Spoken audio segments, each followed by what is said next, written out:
I'm making Tim record during the Indy 500 because there's just no time in the day, Tim. There's no time in the day. What lap are we on, by the way, in the Indy 500? It hasn't started just yet. I think we're about 23 minutes away from the green flag to start, but yeah, got a little TV monitor here to the side because I'm heading into Sports Center when the race is over to do some stuff on there, talk about the Indy 500, talk about whoever wins it. So yeah, got to keep an eye on it for sure. Follow it because I follow IndyCar as well. But no, and you're hanging out with the legend Jay Onright. Is that what you're doing tonight? I hope so. Yeah, I may be seeing Jay. I mean, it'd be great to see him. I love that guy. Like, he's great, dude. Have you ever like sat down and like chatted with him before?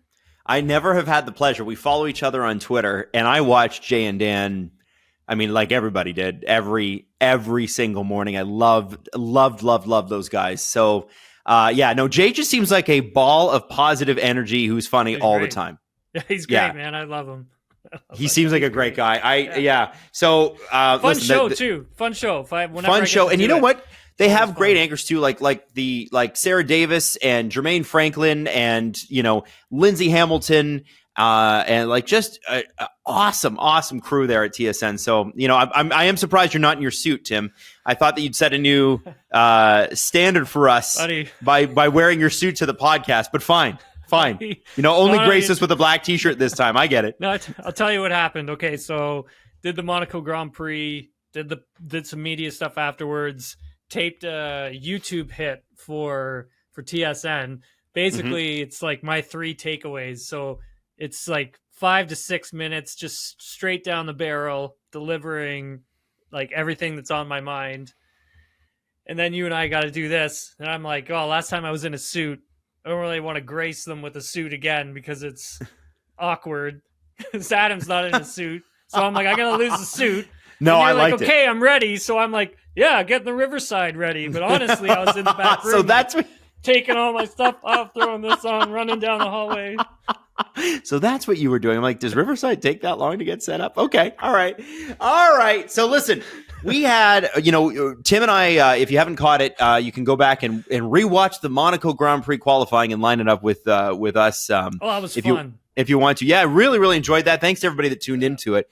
But what it did was basically determine the order very much, especially if you got into Q3. If you got into Q3, the way the race started is the way the race ended. And that had a lot to do with Kevin Magnussen on lap 1. And I think that's the best place to start because obviously we did have Carlos Sainz and Lando Norris making a little bit of contact. Carlos had a puncture that would have put him at the back of the pack were it not for what Kevin Magnussen and Sergio Perez, and by virtue of the fact that he just happened to be there, Nico Hülkenberg ran into.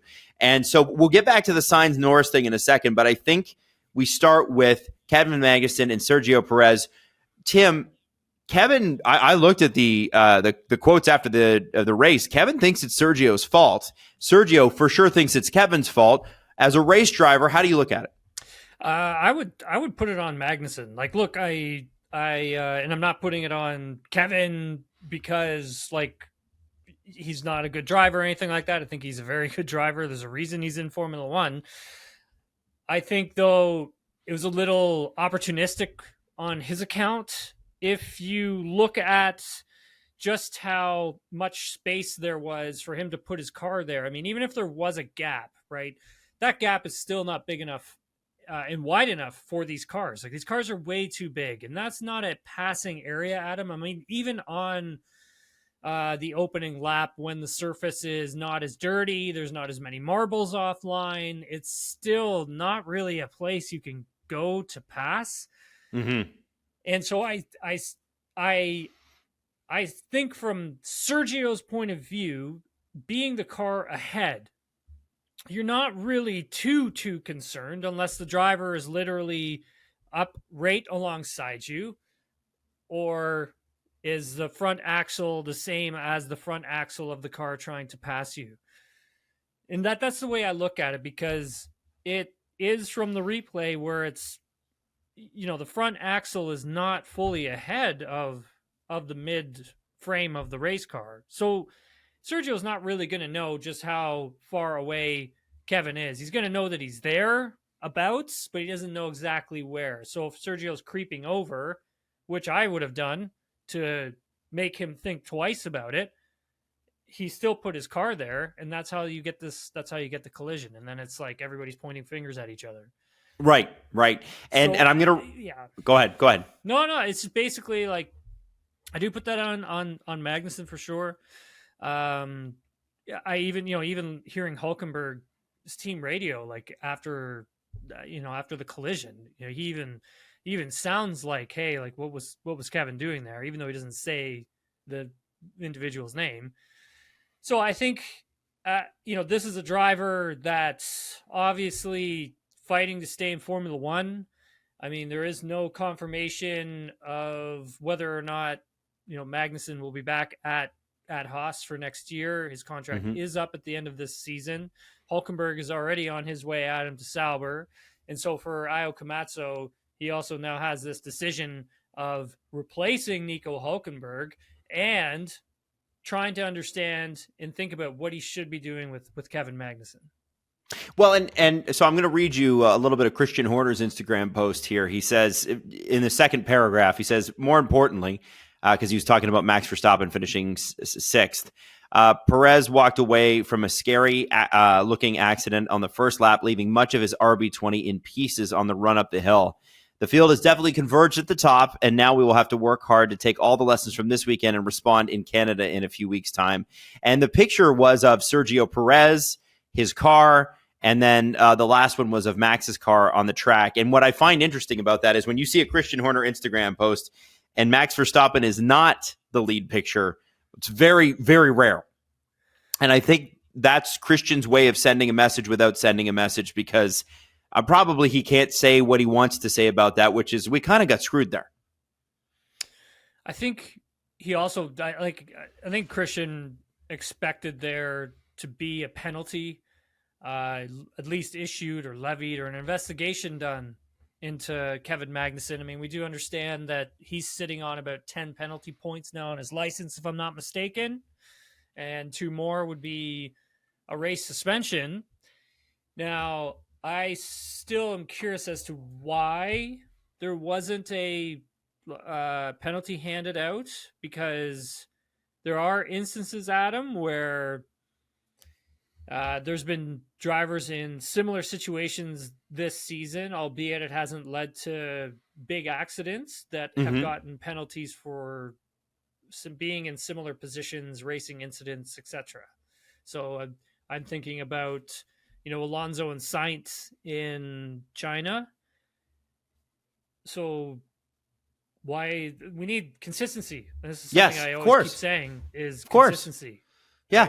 Well, and you look at Sergio Perez's car, and you can't judge a penalty on necessarily the damage that it does to a car, because it really is the action that you're penalizing. But there was one wheel attached. There was nothing left. And Tim, I look at switching gears here a little bit to Esteban Ocon and Pierre Gasly. You look at the penalty, Ocon got, that's a 5-place grid penalty for Canada for the next race. And that's a massive, massive hit to a team that really doesn't have any pace and had 2 cars in the top 10 going into this race. Not in the top 10, but they had a car going in. They could have made something of this race. Sorry, excuse me. They were not both in the top 10. But at the end of the Ocon was 10-11. 10-11, yeah. So, I want to understand what happened with Ocon too, because you see them come out of the S curve down into the tunnel. Gasly is where he should be, and all of a sudden it's almost like Ocon dive bombs him, and it's a red flag. No one's racing at this point. What happened there? An aggressive move, right, from Esteban, Adam. But why? Well, it's a position, man. Like he's racing right now. Were they not under red? Am I wrong? At the point when they were racing, I don't think the red flag had been thrown out. Okay. I don't even actually think there was a full course caution at that moment. I would have to go back and take a quick look at that. So I cannot confirm whether or not there was a full course caution and or red flag in that moment. Let's just say there wasn't for now. aggressive move, right? Aggressive move from Ocon. Should he have made it? I mean, it's close. I would have. I probably would have done it. I would have tried. I would have tried to move there. You could pull off a pass if you had enough racing room. So if both drivers gave each other enough room. What's stopping Pierre Gasly from? I'll play devil's advocate here. What's stopping Pierre Gasly from pulling out of the throttle, giving up the spot, and then attacking him out of the tunnel, right? So instead of sticking with it and eventually having contact. Well, I guess because Gasly didn't see him. I don't think. But like, man, he was already like Ocon was already ahead. Like, yeah.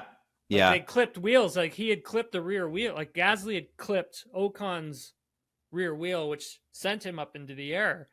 So he was already ahead. Like Ocon had already kind of essentially pulled the move off. It was, I think, it was on Pierre to back down and then. And when you see the freeze frame of it from Pierre's car, all you can see is the underside, the floor of Ocon's car. Bruno Famin did say, and he's the Alpine team principal, there will be consequences. We're going to make a tough decision. Yeah. What do you think he means by that? Again, right? Like I wish like I knew, because when both drivers are in a contract season, and it's not confirmed whether or not Gasly will be back at the team. It's not confirmed whether or not Ocon will be back at the team. So both of these drivers obviously fighting for, their seats on the grid, wherever that may be. Now my thing is, he's probably upset. This is just my thoughts, but he's probably upset at him from that. There must have been some sort of agreement between the drivers pre-race that was, you guys can't fight each other, or you can't battle against each other, or something along those natures, where if you have to engage with your teammate, you have to know for a fact that you can pull it off. And now you see that Esteban Ocon puts out a tweet, and he puts out a post on social media that he took full responsibility for everything. So if he's taking full responsibility for everything, then that just kind of speaks to me that, okay, well, they must have had some sort of an agreement, Because at some point, Adam, I think they would have been, both drivers would have been in contention for some points. Yes. Yeah. Because even if you just look at, let's say there was just a red flag, I still feel that both of those guys could have potentially been 9th, 10th on the grid finishing. Like, that's what I think anyways. But. Yeah, and I'm looking at their points are not great. Gasly's got 1, Ocon has 1, the team has 2 total. As a constructor, it's not been great this year for them, and I think is that potentially what Bruno Famin's talking about? It's like, listen, we could have had 2 cars, we could have doubled up here today. What were you thinking? For sure. Yeah. Yeah, it's rough. It's a tough conversation.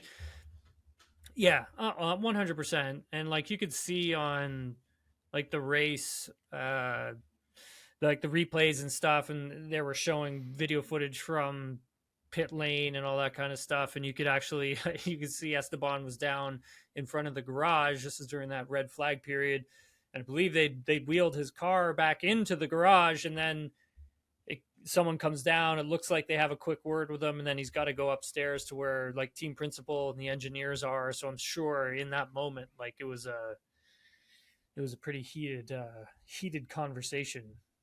Interesting too that he didn't mention specifically Gasly.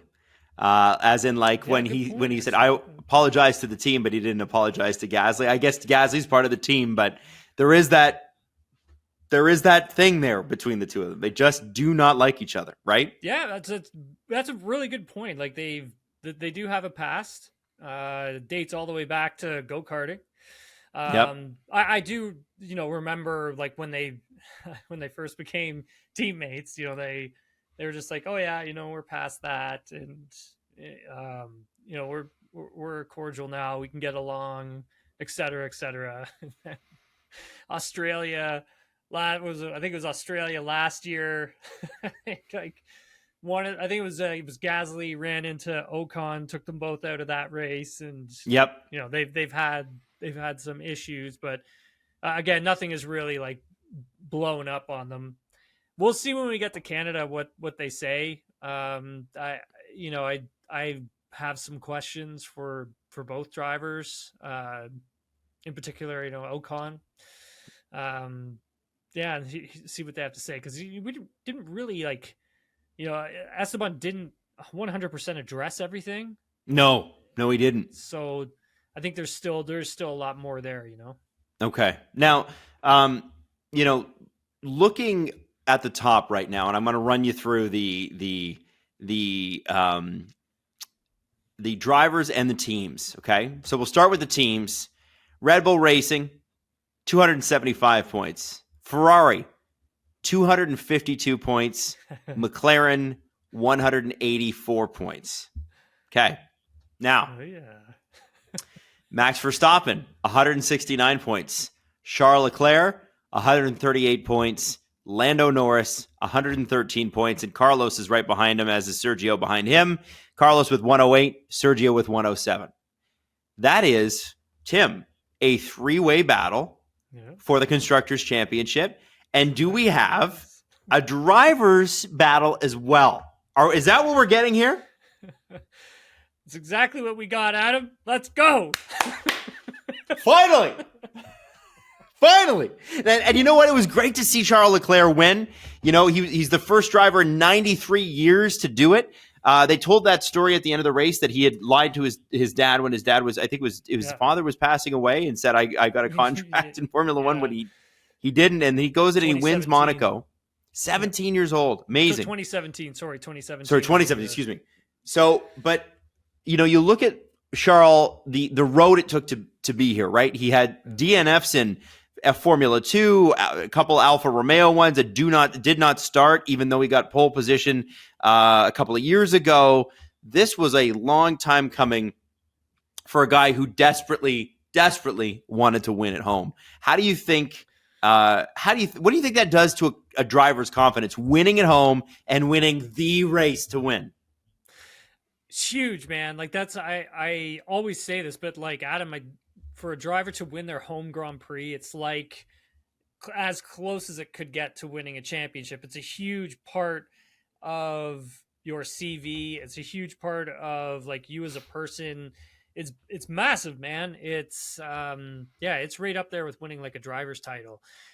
I think for Leclerc, like, it's just funny listening to like a lot of his post-race stuff, and he was already starting to tear up with like 2 laps left to go. He's coming out of the tunnel and like he's starting to get all misty-eyed, and he's like, oh, okay, I got to keep my stuff together here and get this thing across the finish line, or else I'm definitely going to be crying, sort of deal. But it's great to see, great story. I mean, we talked about this Thursday's pod. We talked about it again during our watch along. Like, I was going to freak out if Charles Leclerc won, and man, it was awesome. I'm super happy for that guy. It's an incredible story. It's an incredible accomplishment. I mean, what did you think when you saw him win? Like, it's awesome. Well, it's a great story. I loved Oscar Piastri's tweet, because there was some sort of tweet about how Leclerc was going to adopt him. And he wrote, great weekend for the Leclerc family, referring to himself as well. And then awesome. Nicole Piastri, his mom, tweeted, I'm really happy about my boys, because she decided she was going to adopt Yuki Tsunoda. Just very, very funny Twitter interactions. And, watching that happen, I think Formula One really is about the stories. And I know that today's race was, by all accounts, pretty stationary. Like, I saw a stat online, Tim, that there were more cutaways to the drivers' girlfriends than there were overtakes in the race. There were 7 shots of girlfriends, 5 overtakes in the race. Who keeps track of that?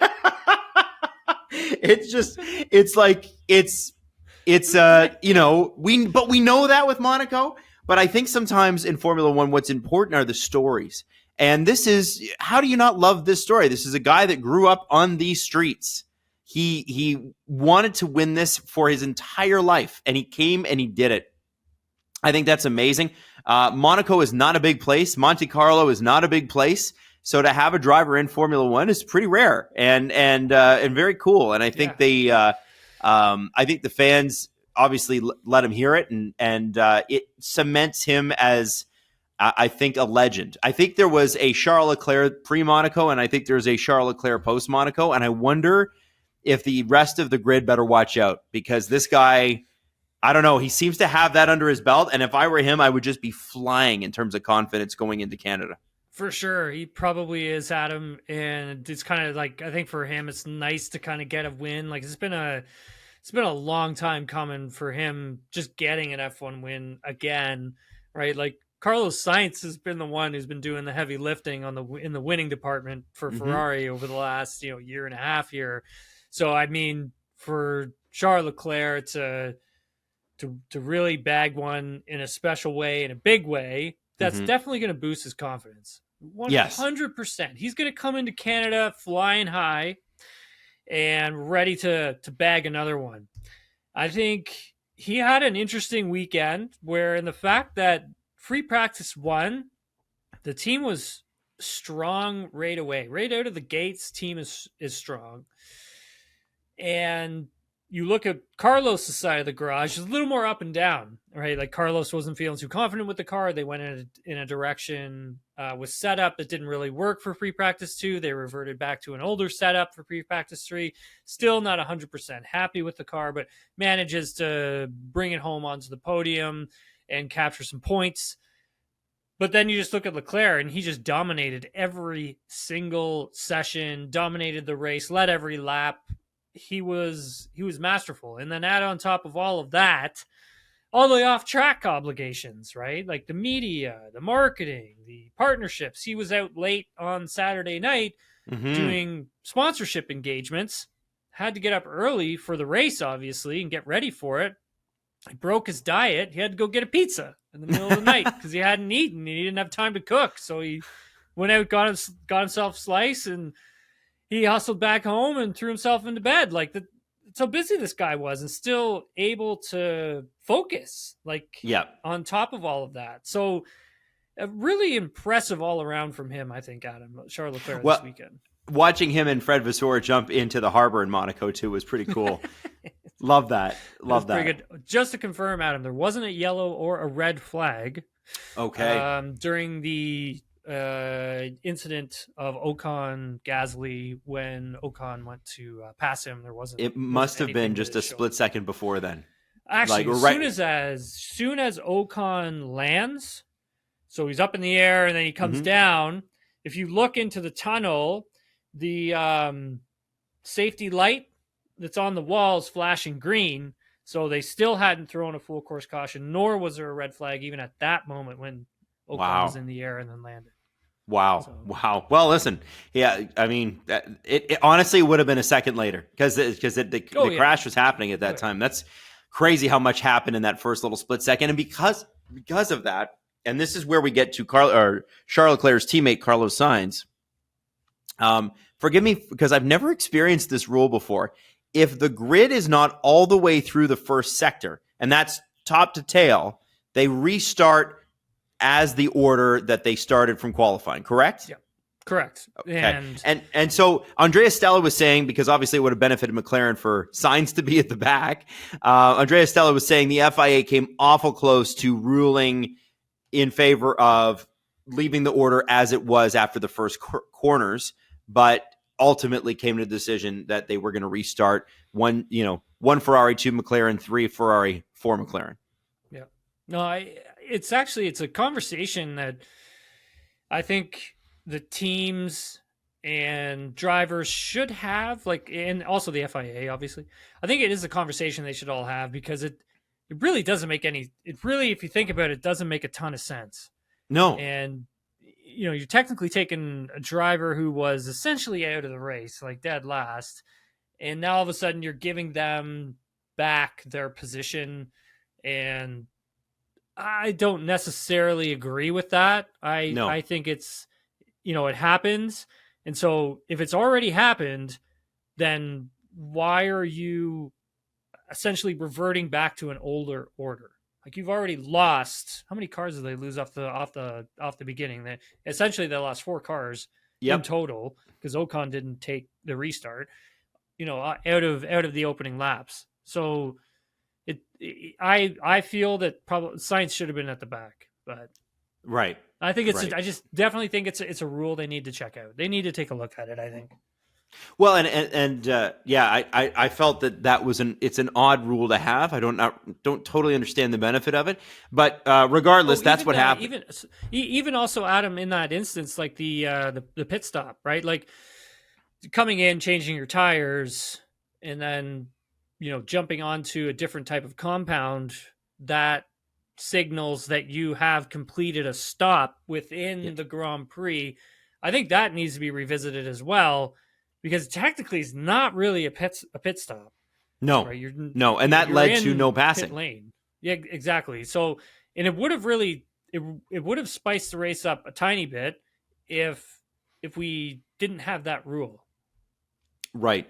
I agree. And a mandatory, like, listen, you should be able to change your tires, but you should have to take another mandatory stop somewhere throughout the race, right? I agree. I think so too, Adam. And then also, if we want to talk about, Monaco and things that they may be able to do to help spice things up. It's really hard, Adam. Like, you and I have talked about just how big these cars are, and they're just getting too big for a track like Monaco. Now, whether or not they revisit that for 2026 and they change the wheelbase remains to be seen, because we just don't know yet what those regulations will look like. But, they're going to be going back there in 2025. Mm-hmm. And so if you're going back there next year, it's like, okay, well, what else can you do? Like, you can't tear down buildings. You can't, I think the walls are pretty much pushed to their maximum. Yep. In terms of like depth everywhere. The track is pretty much homologated where it's at, so safety structure. So what do you do? I mean, I was speaking with a friend about this, and they were suggesting, hey, why don't they just run all the tire compounds from like whatever C1 to C8? Hey, that's actually a really good idea. Not bad at all. Yeah, it would really throw a wrench into all of the strategies, Adam. I think so. Yeah, I think so too. And with the weather, sometimes at Monaco, that could make a ton of sense, right? Because a lot of the time there is rain. Tim, because you can't make the crap. So they've made the cars bigger, because you got to go back through, I think, a little bit of the regulation change. They've made the cars bigger so that they're safer, right? That is the whole point. Part of it, yeah. And the other part of it, obviously, is like the engine, the power unit, the battery. Those things have also gotten bigger, heavier as well. But yeah, some of it is safety reasons as well. Tires and that kind of thing. Those, technically are not, but they did it anyways. But I'm a fan of that. I like the big tires. I just think the wheelbase needs to be brought in a little bit. Okay. All right. And I love that there was a DRS zone at Monaco, as if that matters. It's like, what are we doing here? Okay, sure. I also want to mention that it is possible that Monaco isn't there forever, right? And that is, there was an idea floated years ago about Spa and Monaco and some of these other races coming in on a rotation once every few years. Oh, yeah. Now, it would feel like, so you'd have a rotating race structure. So this is one of your rotators. So this year the race goes to Belgium. This other year it goes to Imola. This year it goes to Monaco. It would feel wrong not to do a race in Monaco every year. But it is becoming outrageously expensive for Monaco to buy the races and bring them in. Yes. I mean, I think Monaco's contract runs out at the end of 2025, if I'm not mistaken. So then you can probably, for 2026, revisit whether or not you want it as a race that comes in or out. It's so difficult because of, again, size of the cars. Where else can they put the track? Like, where else can they put it so it's a little more, so it's opened up a bit more? I've never been to Monaco, so I don't know the area. I don't know how it's presented, so I couldn't say, right? I think F1 and the FIA, they do their due diligence with these things. So, if they can't already find a way of making this track a little bit bigger, making it work, then yeah, maybe it is something to take a look at for in the future. Is it a rotating race? Is it on the schedule 1 year, off of it for the next? But as a driver, tackling that track has got to be an amazing achievement in qualifying. That has to be like bucket list sort of stuff. And that has to be, one of those goals as a driver that it's like I tackled Monaco and I got everything out of the car. I got the car as high as it could possibly go. And so, when you retire, it's kind of like I did my best there. And I did everything I could within my power. And so that's a huge accomplishment for a driver to tackle that racetrack. And then also on top of all that, even in the race, Adam, like doing 90 minutes around there is like that is a feat in concentration, physical, and the physicality of it as well. Like it's very impressive what the drivers are doing out there. So for us to like sit at home and sit on our couches and like watch and not be like entertained, trust me, as the driver, they are entertained. Well, Max was saying he was bored, but I think that's just Max being Max, right? Max being Max for sure. His eyes are probably like this wide, like for the entire lap. Come on, like one small little tiny mistake, Adam, and you rip the whole front end off your car. Now, Tim, I hate to bring this up, but wow, McLaren with another 2-4 finish. What do you mean you hate? You'd love to hear it. I hate bringing this up, but qualifying looked good, and race they managed themselves very, very well. What do you say about McLaren here, Tim? They're awesome, man. They've been kicking ass and taking names ever since Miami, dude. Like, they're doing great. I can't wait to see what they're like in Canada. Like, I think they're going to be amazing. They have 184 points in the constructor standings right now. Red Bull's got 276. They're closing down the gap, like we had explained. There's definitely going to be a constructors battle here, like there just is. There already is. Okay, let's just deal with it. I am just so blown away at what McLaren's been able to do in the short amount of time, given where they started at the beginning of the season and where they are now. It's been extremely impressive, Adam. Like, to see how far they've come. They started with a great baseline, even though it wasn't as competitive as a lot of the cars in front of them. And now in Miami, one big upgrade, and like, boom, their drivers are now pushing for race victories. And mark my words, Oscar Piastri is going to win a Grand Prix this year. Wow. Okay, what makes you say that, Tim? That guy is so hungry. So hungry, Adam. Like, qualifying P2, Monaco, you can just see it. Like, he's like nails, man. Like, he's tough. He's a tough little driver. He's aggressive. I love how he races. He was aggressive with Carlos off the opening lap heading into turn one. He didn't back down. I love that. He wants it, man. Even though he's not saying it, you can see it, like, in his driving. He's calm, cool, collected. He's got it up here. He keeps his stuff together. Man, he's going to get a win this year. Okay, and let me ask you this. If you're Zach Brown tonight, and there's some partying going on in Monaco right now, right now they're having a real good time. There's something going on right now, Adam, in Monaco. Tim, tell me, if you're Zach Brown, are you allowing yourself to think, maybe we could do this? Because I know Fred Vasseur, obviously very focused, but he knows they can beat Red Bull. He knows it's possible now. I think so. I mean, Zach obviously in Indy right now for the 500, but yeah, I definitely think, like, the teams aren't really saying it, right? Like, the teams that are currently pushing Red Bull, they're not sitting there saying that they're going to beat Red Bull, but when we look at this thing on paper and seeing what both teams have done over the last two races, I mean, you have to consider the fact that this is going to happen. It's going to be tight up at the top, and Red Bull's going to be pushed for that constructors title, no question. Considering that Sergio's, he's had a really rough couple races. He had a rough weekend in Monaco. We'll see what happens with him in Canada, but you need him scoring points too if you want to at least have a chance at fending off Ferrari and McLaren.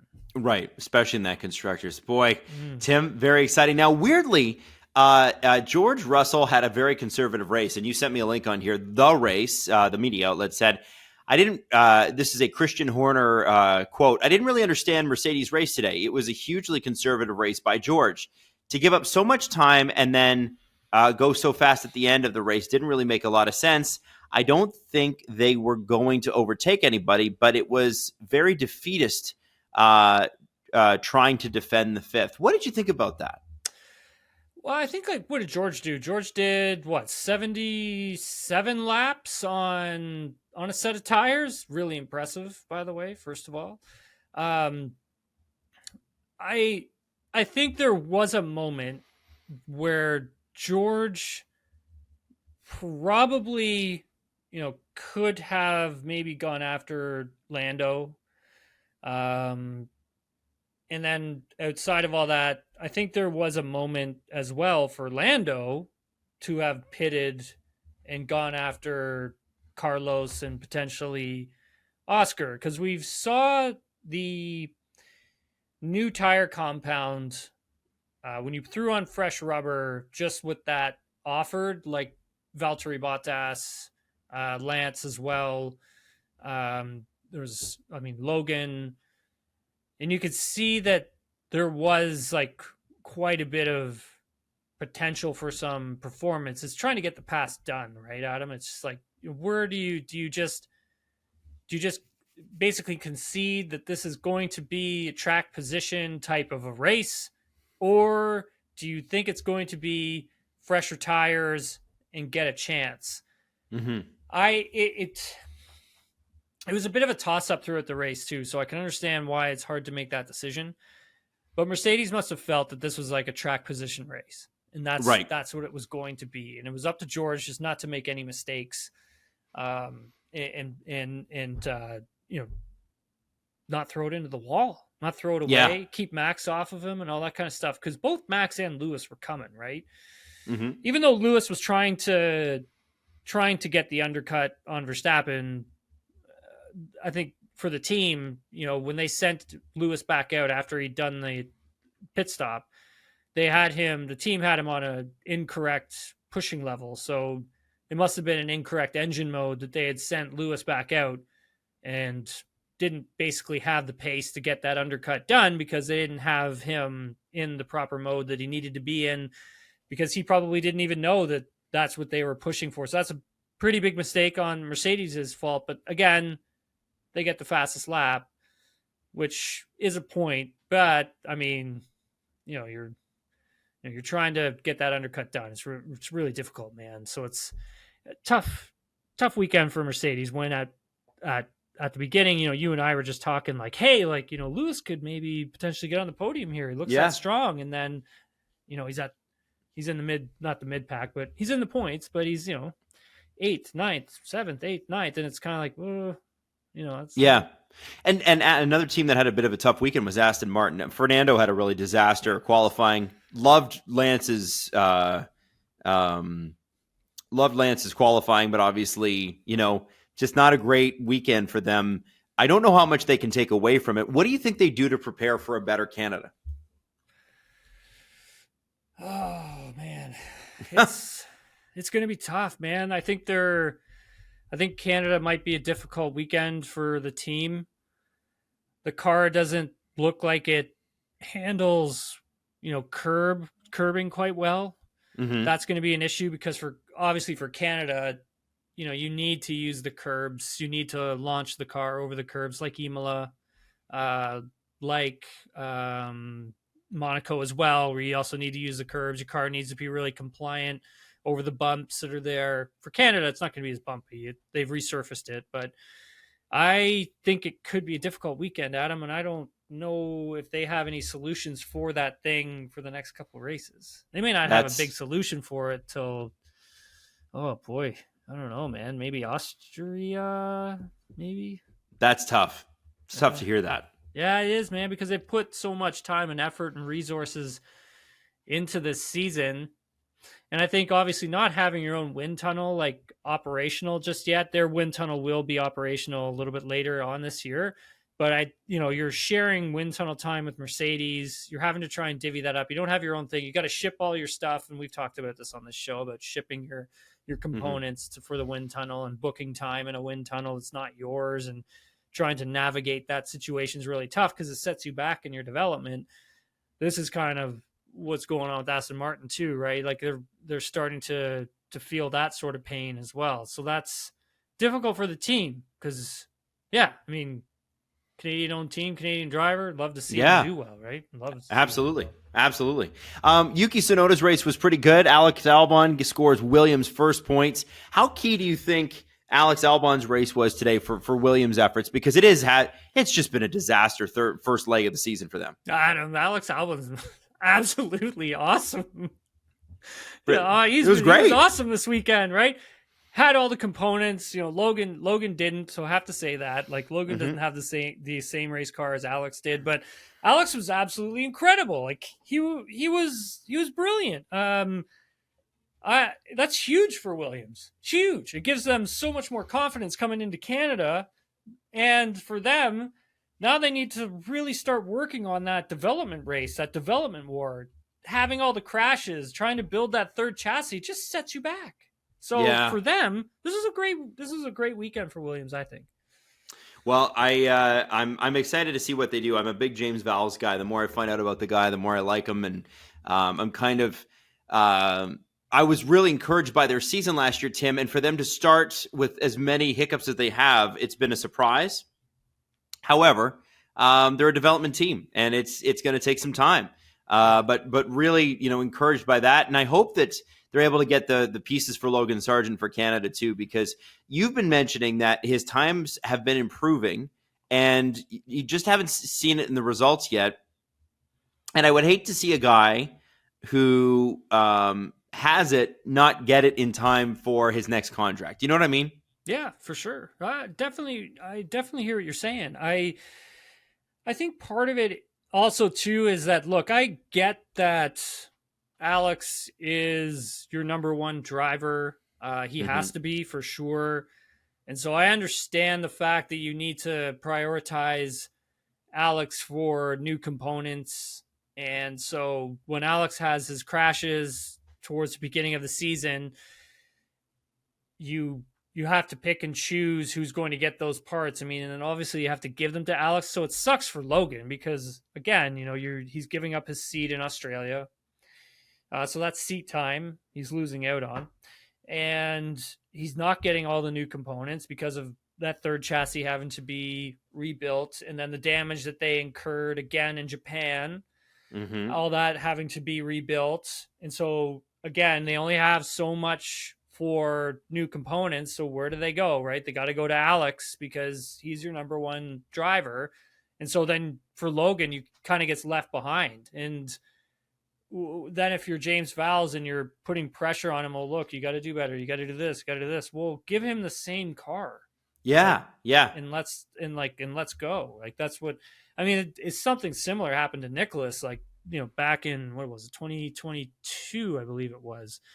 I mean, he didn't get the full car. Like, Alex got the full car. They had a full upgrade. Alex got it first, and then Nicholas didn't get it for a while after. And it was kind of just like, I mean, but then, like, why? Like, if you're just do it for both all at once, because at that point, if it's not ready to go, then what are you doing? Is it that hard to do? I mean, for them, it sounds like it because of the infrastructure. Right. Because it doesn't sound like they just don't have that infrastructure to pump out all of these components that, like, all the other teams can, all the other bigger teams can, right? Like, we've seen, how many people work at Mercedes. They have a huge facility. Same goes with Ferrari. They're massive. I mean, I've been to McLaren's. It's massive. I've been to Aston Martin's, their brand new one, state of the art one that they've just built. I was at that one last year. Again, it's huge. I've been at Williams, and I've seen like the level to which they kind of have to get to internally. And that's a lot of work because you're having to reinvest so much of your capital expenditure in it to try and bring in new equipment so you can help churn out new parts and bump up your CFD design. Same with your wind tunnel and simulator as well. So they got a lot going on there, Adam. They got a lot of stuff to do. Yeah. Wow. I mean, the fact that they're able to put together a car at all is great. Yeah, for sure, man. Sometimes, right?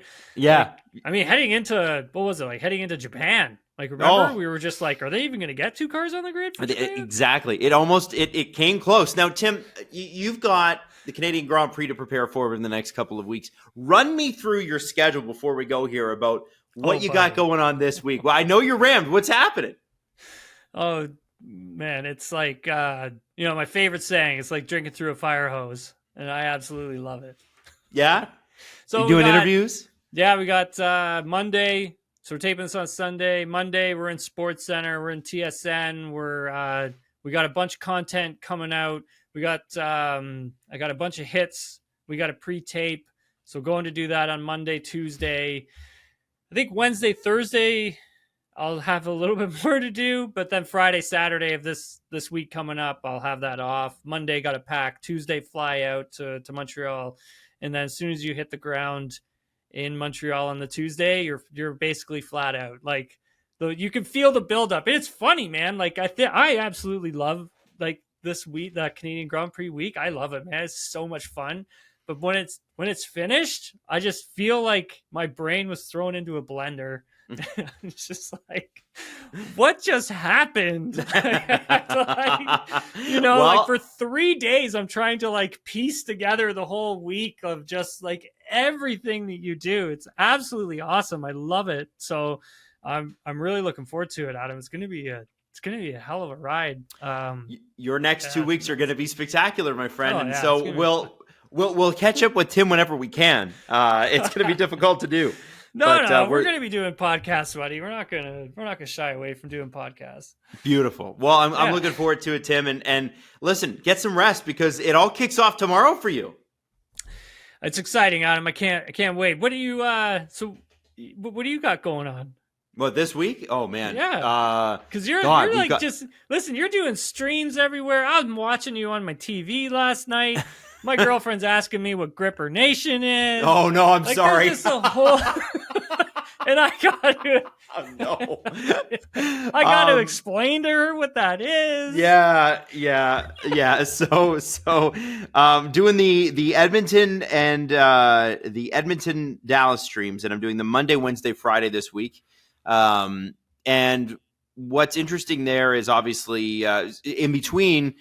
Steve is obviously doing the Florida New York series, and when Steve does that, I go on and do NHL Network, and so does Jesse. Jesse will go on and do NHL Network as well. That's awesome. We kind of jump on and we want to get out in front of as many people as we can and introduce people to us and the network. And then this week as well, my mom is going to has won a Lifetime Achievement Award at the Canadian Screen Awards. So I have to give a speech congratulations to her, to Adam's mom. Yeah, that's right. To introduce her, and then I got to rewrite the foreword to Steve Dangle's book that's coming out in October.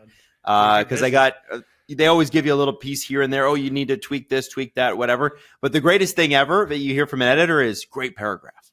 And I got a couple of those, and I was like, yeah, got a great paragraph out of it. It's like going back to school. So I'm literally going home tonight to write a speech and finish that forward and try on my suit, which I haven't worn in at least a year and a half. There's no reason to wear a suit right now for me. So we'll see how I fit. It's always a scary time, Adam, trying on a suit when you haven't been in it in a year and a half. It is. I know. I'm not looking forward to it, Tim. Well. Let me tell you what happens, okay? If it doesn't work. So in my line of work, sometimes, Adam, it doesn't work. And you have to go down to, Mark's Work Warehouse, and you can rent or you can purchase. And That's what I'll do. It's usually sometimes what I have had to do in the past because old Father Time and my waistline haven't been too friendly to me. So yes, same here, buddy. Things we got to do as we age. So, same here. Thank you for the heads up on that. That's good to know. That's what I'm here for, man. Useless information. So Tim, have yourself a great week. We'll catch up a little bit later this week, okay? Yeah, it sounds good, buddy. Thanks. All right. This has been fun, like always.